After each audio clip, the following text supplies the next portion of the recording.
A Polícia Federal investiga um esquema ilegal de barriga de aluguel aqui no Brasil para estrangeiros. E tudo começou depois que um americano foi até o posto de emissão de passaportes da Polícia Federal com um bebê recém-nascido para tirar o documento da criança e voltar para os Estados Unidos. Pois é, só que na certidão de nascimento constava apenas o nome do pai. E foi isso que despertou as suspeitas dos agentes. Foi neste posto da Polícia Federal, em um shopping da Zona Oeste de São Paulo, que teve início a investigação. O norte-americano Philip Galli, de 56 anos, tentou tirar o passaporte do filho recém-nascido, mas o agente desconfiou.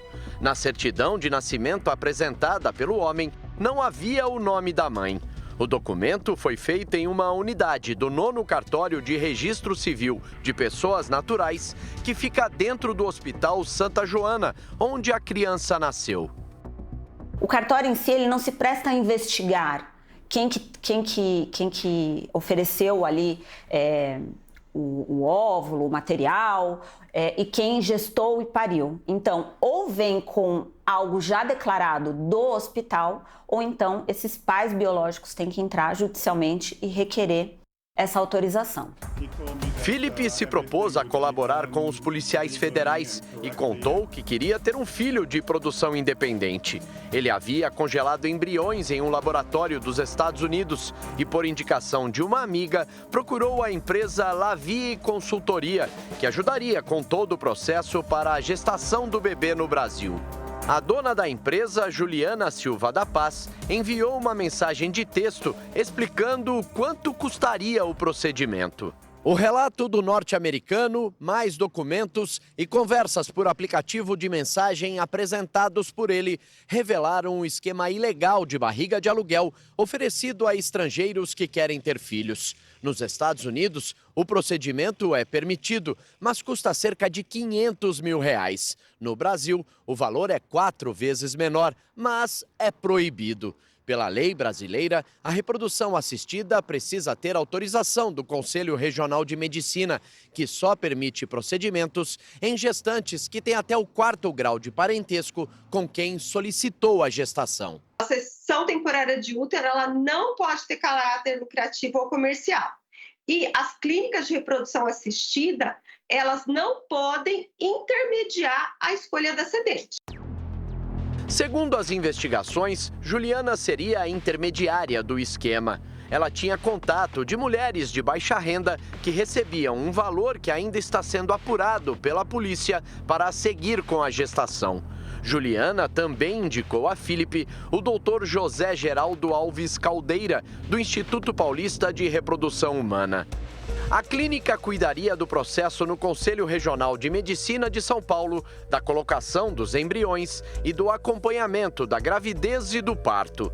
Em depoimento ao Ministério Público Federal, o norte-americano negou ter sido avisado pelo médico que a barriga de aluguel era proibida no Brasil. E ele me disse que tudo seria feito legalmente e corretamente, e que eu não teria nada a me assustar.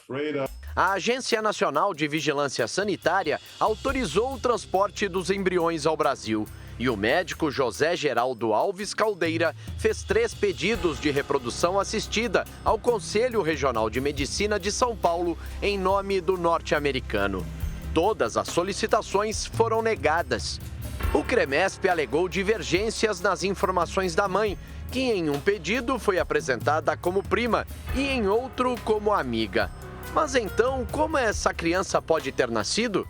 A Polícia Federal descobriu um documento com um parecer falsificado do CREMESP. Esse documento autorizava o procedimento. 3 dias após o parto, o norte-americano embarcou para o Brasil. Foi a primeira vez que ele esteve no país e foi orientado por Juliana a não falar na imigração sobre o que iria fazer por aqui.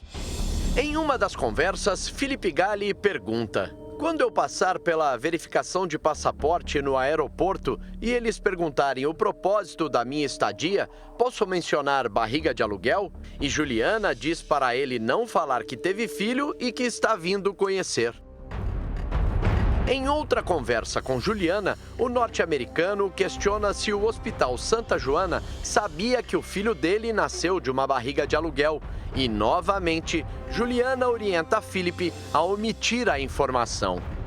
Em nota, o Hospital Santa Joana informou que, por questão de sigilo médico, não pode compartilhar detalhes sobre pacientes e que está à disposição das autoridades, como dos órgãos de supervisão de ética médica, para prestar todos os esclarecimentos para a apuração dos fatos.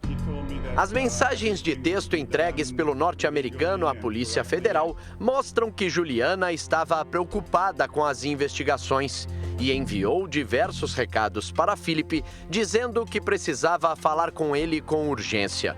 Também por aplicativo de mensagem, Juliana pede para o norte-americano não falar para ninguém sobre o esquema de barriga de aluguel e para apagar os e-mails trocados entre eles. Juliana Silva da Paz e o Dr. José Geraldo Caldeira são investigados pela Polícia Federal. O médico também é investigado pelo Conselho Regional de Medicina de São Paulo. O advogado Leandro Raca, que defende José Geraldo Caldeira, disse em nota que ele não realizou o procedimento e indicou que os embriões do norte-americano fossem devolvidos aos Estados Unidos. Afirmou ainda que o material acabou transferido para outro laboratório e que a colocação dos embriões foi realizada sem o conhecimento do médico. A defesa informou também que está colaborando com as investigações. Ligamos para o advogado Bruno Ferulo, que representa a Juliana, e mandamos e-mail e mensagem de texto, mas ele não retornou aos nossos contatos. Procurado, o 9º Cartório de Registro Civil de Pessoas Naturais não se manifestou até o fechamento da reportagem. Depois de provar por um exame de DNA que o recém-nascido era dele, a Justiça de São Paulo liberou Felipe Galli para voltar aos Estados Unidos com a criança. Procuramos o norte-americano por e-mail, mas ele respondeu que não iria falar sobre o caso porque a investigação está em andamento. A advogada dele também não quis se manifestar.